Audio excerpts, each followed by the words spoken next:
Have you ever looked at your children and wondered, where did the respect go? Maybe you've noticed they don't listen like they used to.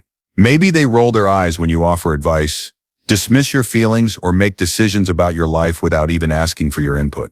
It's a heartbreaking shift, and if you felt it, you're not alone. So many parents reach a point in their later years where they realize their role in their children's lives has changed. The authority, the admiration, the deep respect they once had, it feels like it's faded away.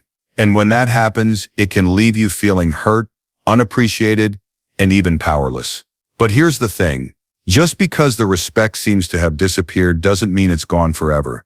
It also doesn't mean you have to just accept being treated as an afterthought. Respect isn't something that just happens. It's something that is created, cultivated, and sometimes reclaimed. If your children don't respect you, the worst thing you can do is sit back and hope they'll wake up one day and realize how much you matter. That's not how respect works. It's time to shift the dynamic, take back your sense of self, and show without words that you are not someone to be dismissed. One of the biggest mistakes parents make, especially as they get older, is trying too hard to be liked by their children. Maybe you go out of your way to be agreeable, avoid conflict, or even let things slide that you wouldn't have tolerated years ago. You don't want to rock the boat, so you say yes when you really want to say no. You let disrespectful comments go unchecked. You stay silent when they dismiss you. But here's the truth. The more you compromise yourself for their approval, the less they will respect you. People, even your own children, respect strength. They respect boundaries. They respect someone who stands firmly in their values, even if they don't always agree. Think about the people in your life whom you respect the most. Are they the ones who bend over backward to please everyone?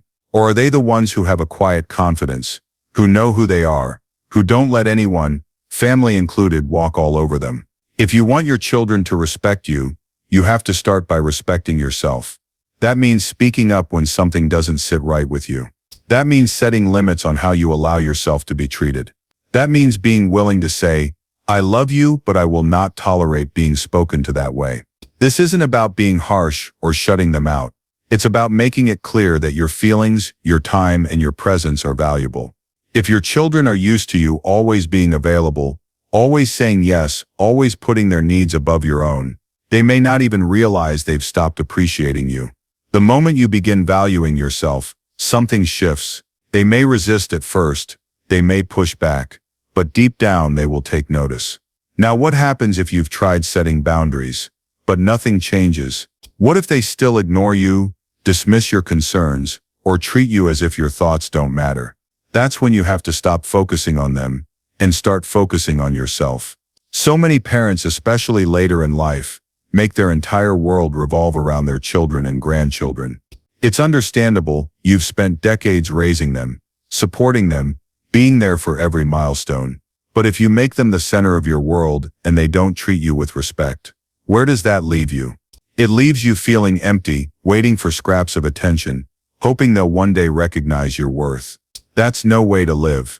Instead of waiting for their respect, start building a life that commands it. That means nurturing your own happiness outside of them. It means reconnecting with old friends, finding hobbies that bring you joy, staying active, and keeping your mind sharp. It means creating a life so full that whether or not they choose to respect you no longer determines your happiness.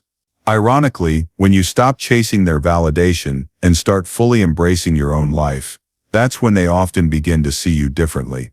There's something incredibly powerful about a parent who is independent, self-assured, and living life on their own terms. At this stage, you have a choice.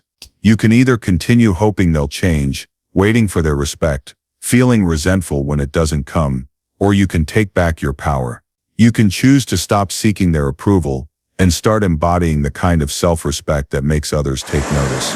It's not about pushing them away. It's about showing them through your actions that you are still strong, still wise, and still worthy of being treated with dignity. One of the hardest things to accept as a parent is that no matter how much you love your children, they are their own people with their own choices. That can be difficult, especially when you feel like those choices are leading them away from you. Maybe they don't call as much as they used to. Maybe they only reach out when they need something. Maybe they dismiss your advice, roll their eyes, or act as if your thoughts and feelings don't matter. It's painful, but you are not powerless in this situation. If you've been feeling ignored, disrespected, or unappreciated, it's time to shift the way you interact with them, not in a way that begs for their respect, but in a way that naturally commands it. The first thing to understand is that respect is not something you demand, it's something you embody. When people sense strength, confidence, and self-assurance in someone, they naturally treat them differently. Think about the people you respect the most.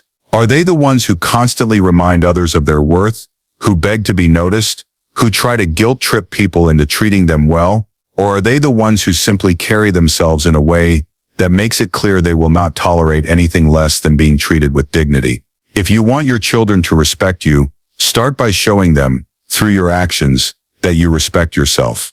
It's easy to fall into patterns where you accept less than you deserve. Maybe you excuse their behavior because you don't want to cause tension. Maybe you avoid speaking up when they hurt you because you're afraid of pushing them further away. But staying silent in the face of disrespect doesn't keep the peace. It just teaches them that treating you this way is okay. If your child constantly interrupts you, dismisses your thoughts, or disregards your feelings, it's okay to say, "I don't appreciate being spoken to that way." You don't have to argue.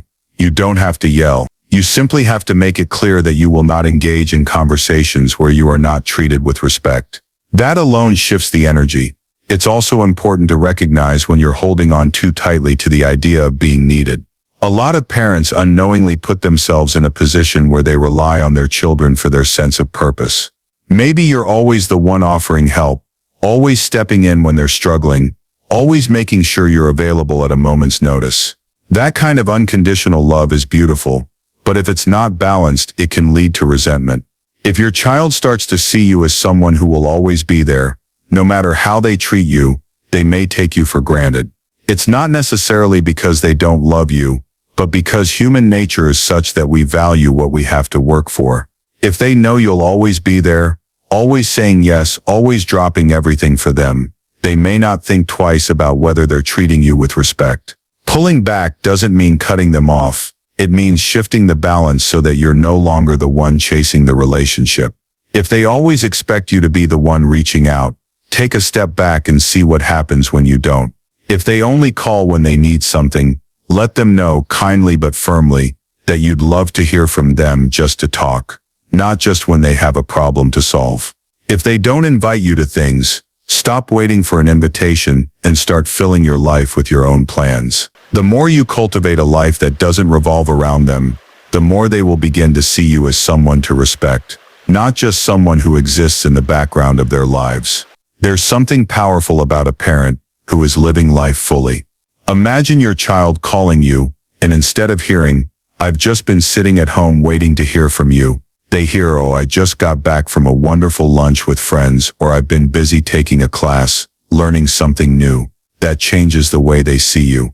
Instead of being someone they feel guilty about not calling, you become someone they're curious about, someone they want to check in with, someone they respect because they see that you are still growing, still living, still thriving. This shift in energy is subtle, but it makes all the difference. When you stop making them the center of your world and start making yourself the priority, they begin to notice. They may not change overnight, but they will feel the difference. They will sense that you are no longer the same person who waits by the phone, who accepts being an afterthought, who tolerates being spoken to with anything less than kindness. And when they sense that shift, they will either step up or they won't.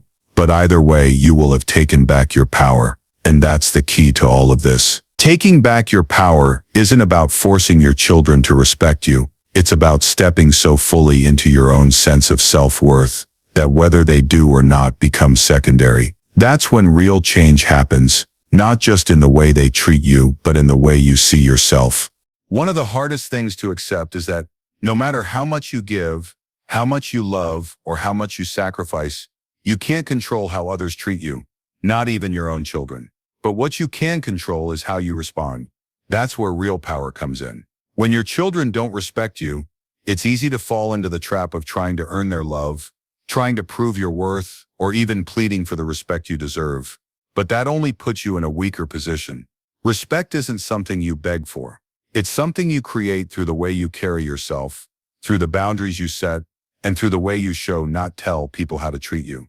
If your child has fallen into the habit of speaking to you in a way that is dismissive, cold, or even downright rude, the first step is to stop engaging in those conversations.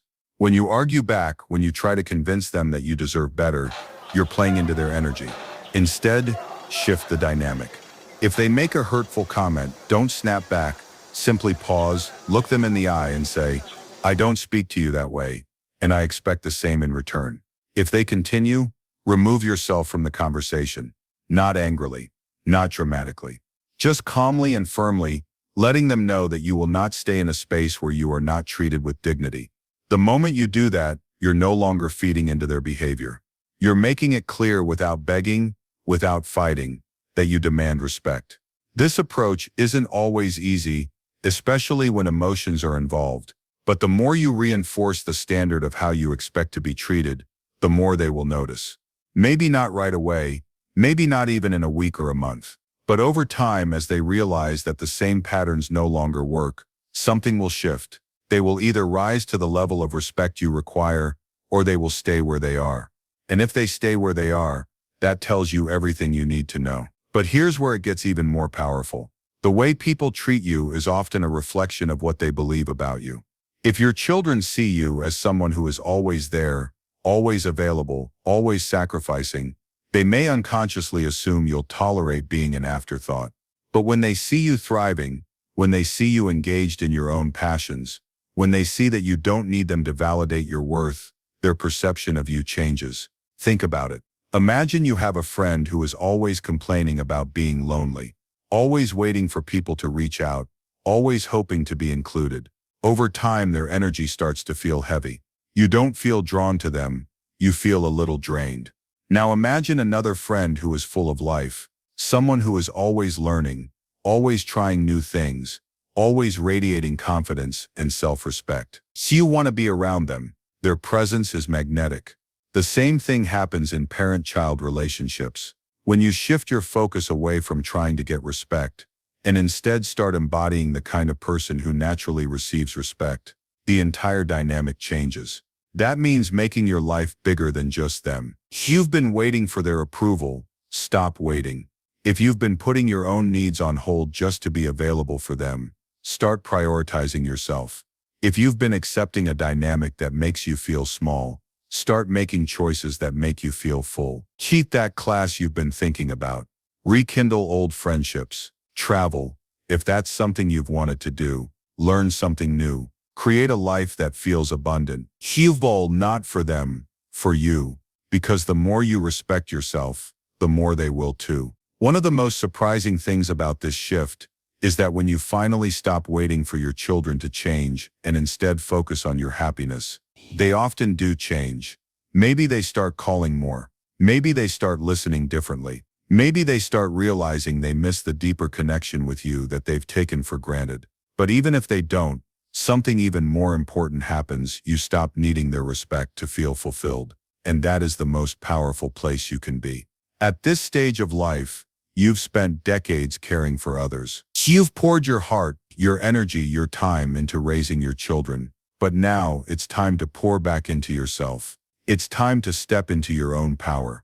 To live in a way that makes you feel proud. To embrace the freedom that comes with knowing that you are enough, with or without anyone else's validation. Listen when we do that, you don't just regain respect. Listen or regain yourself.